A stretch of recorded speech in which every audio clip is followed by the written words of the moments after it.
Ada yang lagi kena apes nih.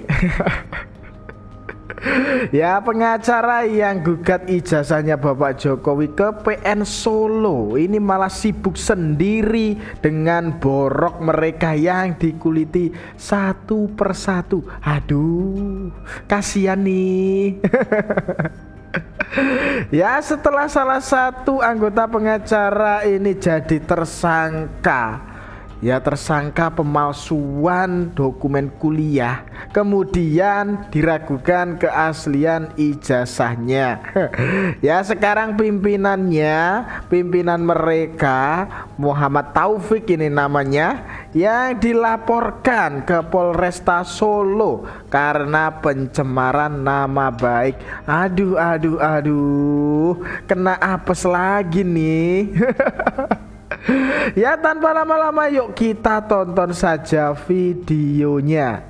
Begini dalam rangka saya menanyakan SP2HP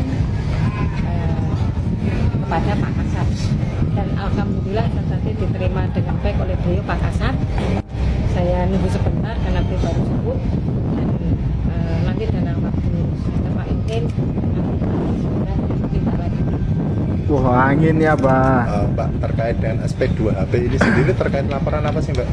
Gini Mas, saya kan melaporkan dugaan tentang tindak pidana ujaran kebencian, hujatan, penghasutan, penyerang kehormatan serta pelecehan terhadap diri saya, dan keterangan palsu yang diberitahukan disebarluaskan melalui khalayak ramai, khalayak umum lewat akun media sosial maupun YouTube, yang mana dilakukan oleh MTP dan kawan-kawan. Karena sudah menyerang kehormatan saya, ujaran kebencian tersebut dipublikasikan melalui khalayak umum maupun YouTube maupun TikTok, saya nggak terima.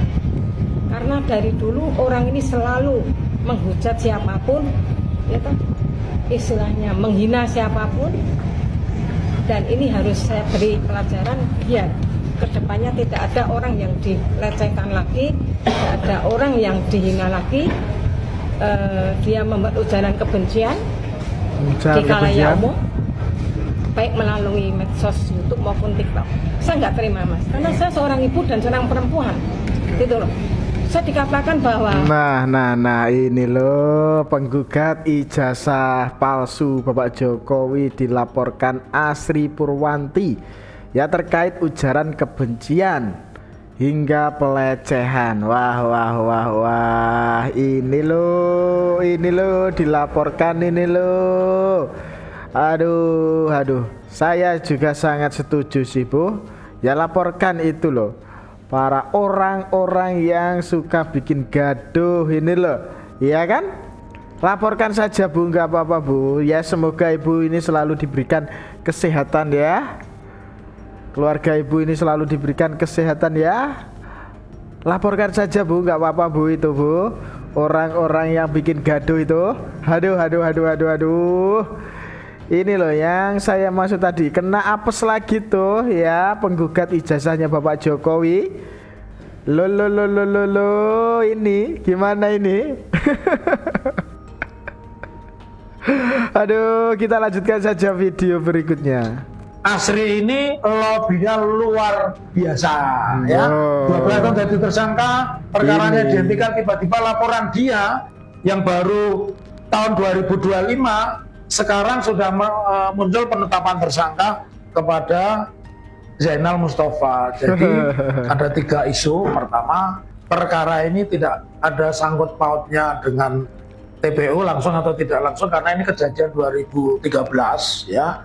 Kemudian mereka berdua itu saya tidak mengerti punya hubungan akrab khusus apa, ya. Yang pasti mereka dulu berteman, sekarang saling bermusuhan.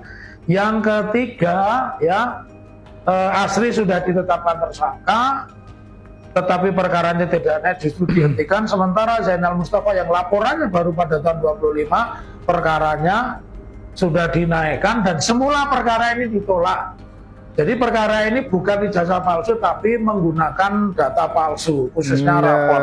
Oleh karenanya yang menjadi pertanyaan, ya, dan ini tegas saya jawab, kasus ini nggak ada hubungannya dengan tipu game, tapi ini kasus 13 tahun yang lalu perseteruan mereka. Ini banyak sih pengacara seperti itu di Jakarta. Bentar, ini toh tuduhan ini toh katanya Bu Asri Purwanti tadi ini jago lobby lo ini lo kok bisa-bisanya gitu loh tuduh sembarangan seperti itu ya. Aduh, pantesan toh ini Bu Asri Purwanti ini melaporkan orang satu ini ya ke Polresta Solo. Ternyata seperti itu ya. Tuduh seperti itu, ya kan? Tanpa bukti yang jelas. Aduh, ini gimana ini? Gimana ini menurut kalian ya? Ternyata seperti ini toh. Aduh, itu loh Bu Asri sudah melaporkan Anda itu loh Bapak. Ya, yang pertama sehubungan diterbitkannya penetapan tersangka kepada Zainal Mustafa tanggal 21 April 2025, saya akan melakukan upaya hukum pra-peradilan ya.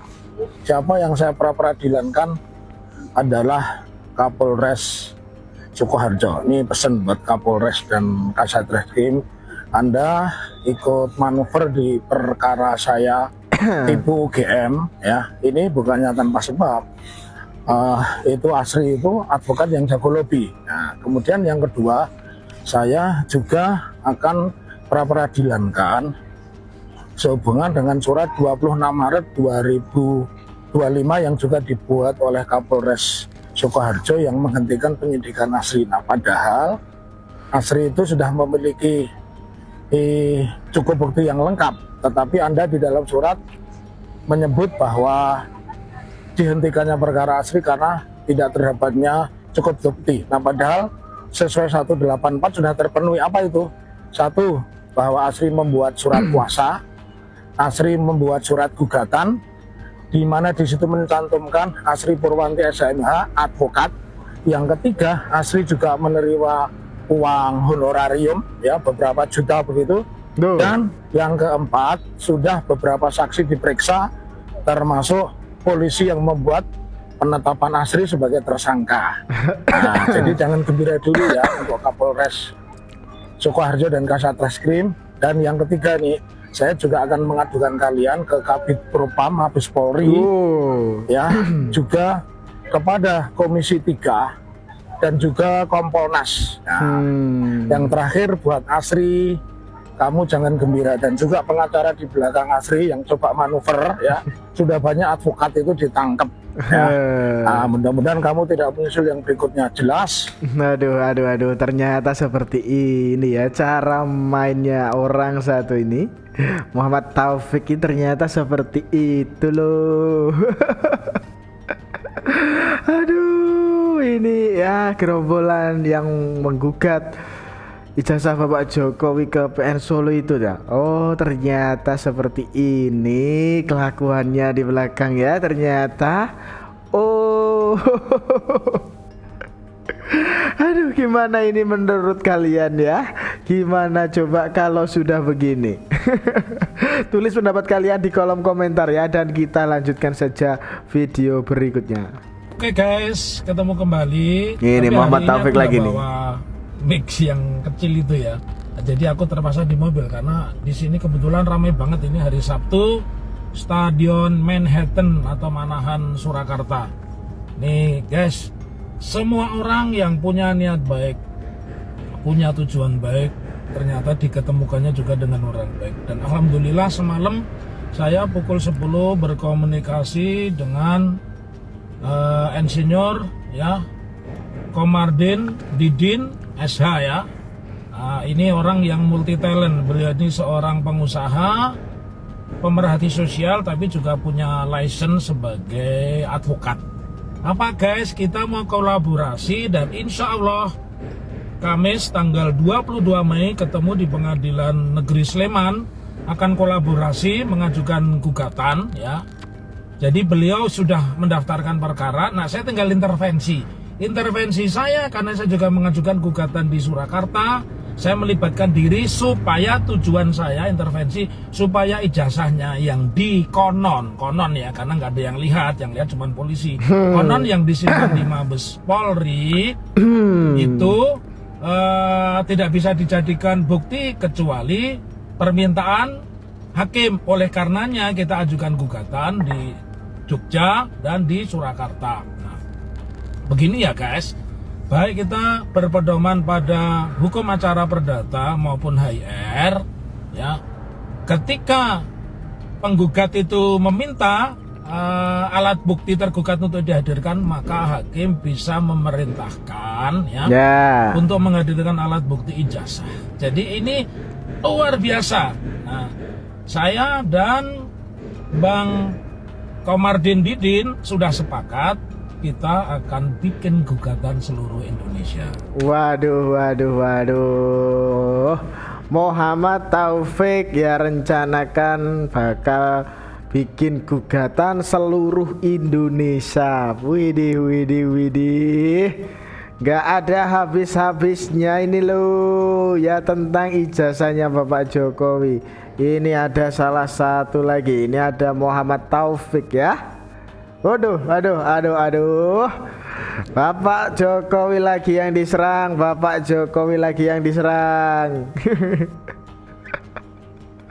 Aduh. Itu loh Bapak Muhammad Taufik ya, sudah dilaporkan Ibu Asri Purwanti tadi loh ya. Urusin aja itu loh ya Bapak ya. Udah katanya pencemaran nama baik dan pelecehan itu loh. Wow, ini ada apa ini? Ya kayak penggugatnya Bapak Jokowi ini kena getahnya atas kelakuannya sendiri itu loh. Waduh. Ya suka banget sih ini bikin kegaduhan ya. Kok suka banget ini, kenapa toh Bapak? Ada apa sebenarnya? Bapak ini loh, ada apa? Gimana ini menurut kalian ya? Gimana? Kita lanjutkan saja video berikutnya. UGM digugat 69 triliun gara-gara ijazah Pak Jokowi. Ini yang gugat sehat kan Pak? Saya kira gugatannya jelas sekali bahwa kita hanya ingin Komardin loh ya kan, Komardin tadi kan ini ada tidaknya supaya masyarakat ini tidak gaduh. Iya, ya seperti itu. Nah, jika dia tidak UGM tidak mampu membuktikan atau dia tidak menghadirkan dokumen-dokumen yang kita minta, ya disitulah kita menggugat sejak negara mengalami kerugian material, makanya kita tuntut 69 triliun kepada UGM karena kegaduhan ini sehingga terjadi nilai rupiah turun. Nah, coba bayangkan kalau ini tidak dihentikan, ini bisa sampai 20.000 rupiah per dolar, Pak. Aduh, aku masih nggak ngerti kon. Maksudnya apa sih? Kok bisa keriuhan ya urusan ijazah Pak Jokowi ya yang dibuat-buat liwe sama si Pak Roy Suryo, Pak Amin Rais dan seluruh kawan-kawannya itu ya. Kok bisa sampai membuat nilai tukar rupiah lemah, dolar naik? Apa hubungan? Kocak. Tapi perhitungannya gimana kawan-kawan? Kok tiba-tiba ucuk-ucuk muncul angka 69 triliun gitu? Harusnya kan 10 triliun, 20, 50 atau 100 triliun gitu. Ini kenapa 6 dan 9? Tapi Bang Komarudin, aku mau tanya lah ya. Biasanya kan kita sebagai advokat mendampingi klien kita ya, untuk mendampingi menggugat karena klien kita mengalami kerugian dari orang atau badan hukum, PT dan lain sebagainya. Atau kita pun bisa menggugat orang karena kita mengalami kerugian langsung. Kalau Bang Komarudin ini ada kerugian apa yang dibuat sama UGM gitu? Hah? Jangan-jangan pun abang ketemu orang UGM nggak pernah gitu, ketemu rektornya ini nggak pernah. Terus kerugian apa gitu loh? Membingungkan Pak Komarudin ini memang.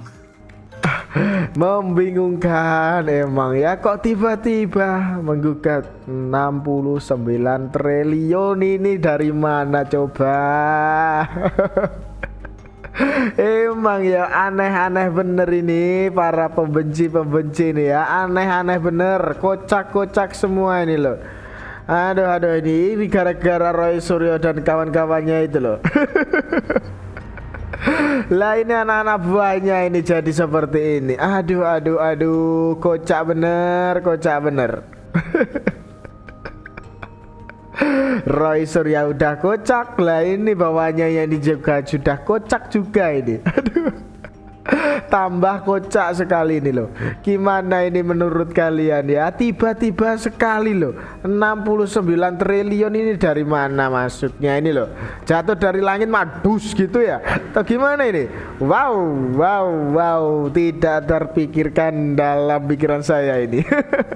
Banyak banget tuh Bapak, banyak banget itu uang dari mana itu? 69 triliun loh. Aduh. Kocak ini loh. Kocak bener Bapak. Jangan seperti itulah ya. Aduh. Kalau bilang benci ya benci aja gitu loh. Nggak usah seperti itu loh. 69 triliun loh. Waduh, itu uang yang sangat banyak banget itu loh. Aduh, ya mudah-mudahan uang segitu banyaknya ya turun dari langit gitu Pak ya, mampus gitu ya. Aduh, gimana ini menurut kalian ya? Gimana coba kalau sudah begini? Ini yang ketawa saya saja atau ya kalian ikutan ketawa ya kalau menonton video ini tadi ya? Kocak. Dan kita lanjutkan saja video berikutnya. Nah ini saya bersama tim saya, Pak Mahfud. Tunggu Pak Mahfud ya, action kami. Tanggal 21 kami akan ke Jogja. 21. Tidak main-main, kami ke Pengadilan Negeri Sleman, ke Polda DIY sekaligus juga ke UI ya, untuk membuktikan Pak Mahfud. Jadi kalau Pak Mahfud sudah membuat pembelaan di Kompas bahwa undang-undang kode itu tidak ada, silakanlah. Tapi yang pasti tahun 85 yang namanya Adnan Buyung Nasution itu sudah dijatuhi sanksi selama 1 tahun ya. Kemudian di peraturan Mahkamah Agung ya tahun 84 itu juga sudah ada. Jadi tunggu sajalah Pak Mahfud. Dan saya juga ingin tegaskan kalau Pak Mahfud ini menurut saya kan Profesor Hatian paling pintar, tapi saya nggak ngerti ya kenapa nyawa pres 2 kali sudah pakai jas kok nggak jadi gitu loh. Yang pertama itu malah ngeri, sudah yakin begini-begini, selang beberapa menit ternyata diganti Pak Ma'ruf Amin ya. Bentar ini loh, katanya tanggal 21 Mei mereka ini gerombolan ya Muhammad Taufik ini akan ke Jogja. Katanya Bapak Mahfud jangan kemana-mana gitu. Aduh. Ini kok seperti ini kok jadinya ya. Aduh. Aduh, Bapak Mahfud gak usah kemana-mana loh ya. Mau digeruduk sama orang-orang ini loh. Kok bisa-bisanya gitu loh. Aduh, ini pakai topi seperti itu, pakai kacamata. Wah, ini kok kayak mirip siapa gitu toh? Kok kayak mirip siapa gitu toh? Kok kayak mirip Egy Sujana ya orang satu ini ya. Waduh, ini fan-nya itu atau gimana ini? Aduh, ini loh gara-gara Roy Suryo ini kelihatannya ya orang-orang ini jadi seperti ini juga ya. Gimana ini kok bawa-bawa nama Bapak Mahfud MD juga ini? Wah. Gimana ini? Coba tulis pendapat kalian di kolom komentar ya. Dan kita lanjutkan saja video berikutnya. Selamat siang guys. Aku Ya, habis ini Muhammad Taufik mengajar tadi ya. problematika notaris ya di Siap. MKN Universitas Islam Sultan Agung. Nah ini aku mau menanggapi tim Mabes Polri tim Lapor Mabes Polri yang dipimpin oleh Brigjen Juhandi. Ini saya mau kasih tahu, dia itu seangkatan sama Kapolri Sigit, jadi angkatan 91 ya. Aku nggak bicara independen atau apa, sudah tahulah kalian arahnya. Kemudian yang kedua, mereka sudah memeriksa sekitar 6 atau 7 kawan-kawan Pak Jokowi. Dan yang ketiga, mereka sudah berada di Solo hampir sekitar 1 bulan. Ya. Kemudian kita hubungkan dengan Jakarta.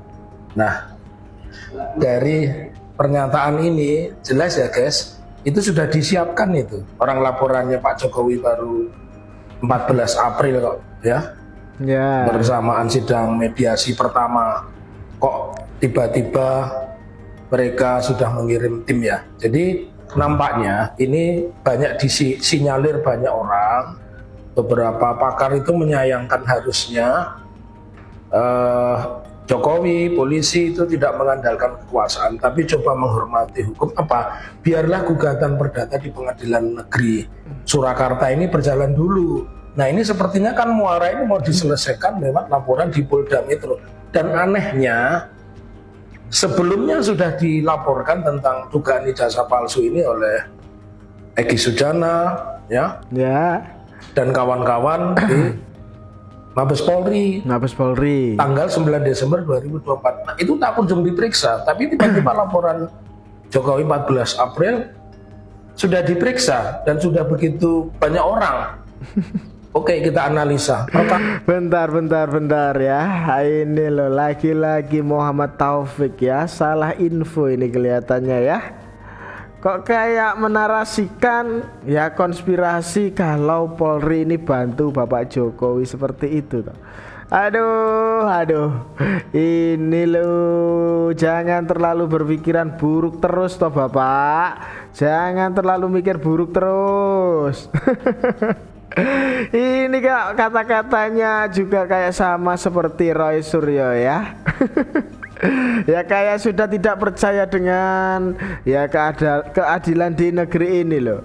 Ya kan tahu sendiri uji forensik ya, Roy Suryo ini menyarankan dibawa ke Singapura katanya. Aduh.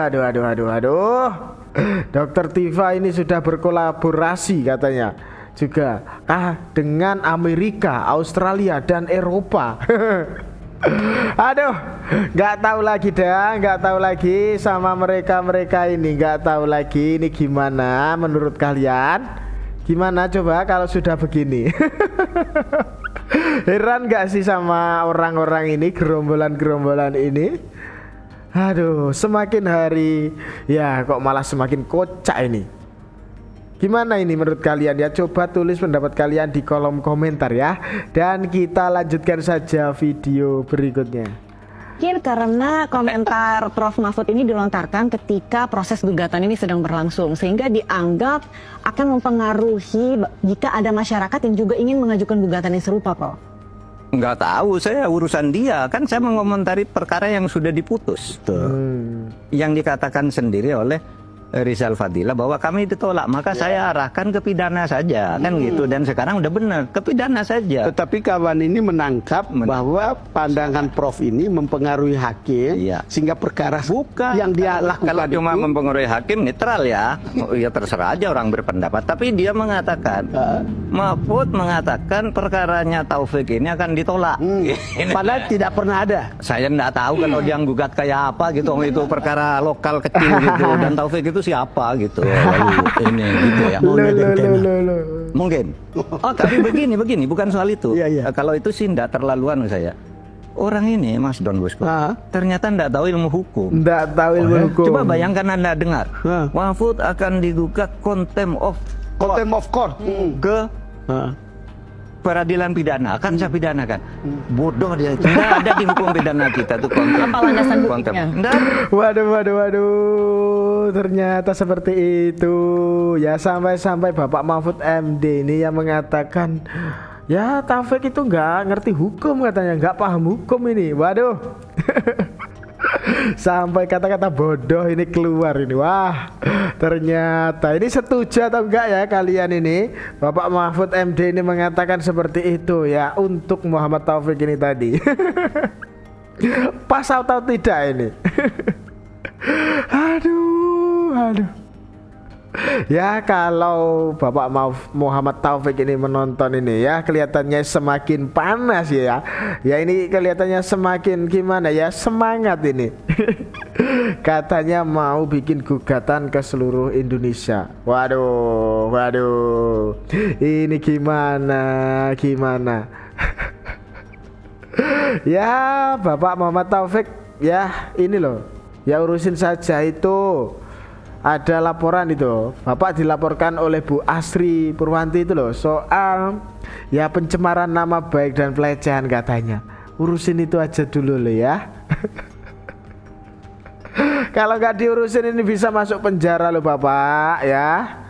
Aduh, ini gimana ini menurut kalian ya? Semakin kocak apa enggak ini para pembenci ini? Semakin kocak atau tidak? Gimana ini menurut kalian ya? Gimana coba kalau sudah begini? Yuk tulis pendapat kalian di kolom komentar ya. Dan itu tadi loh sedikit informasi yang dapat saya sampaikan dalam video kali ini. Jangan lupa subscribe channel Sudut Pandang. Sekian dari saya, terima kasih.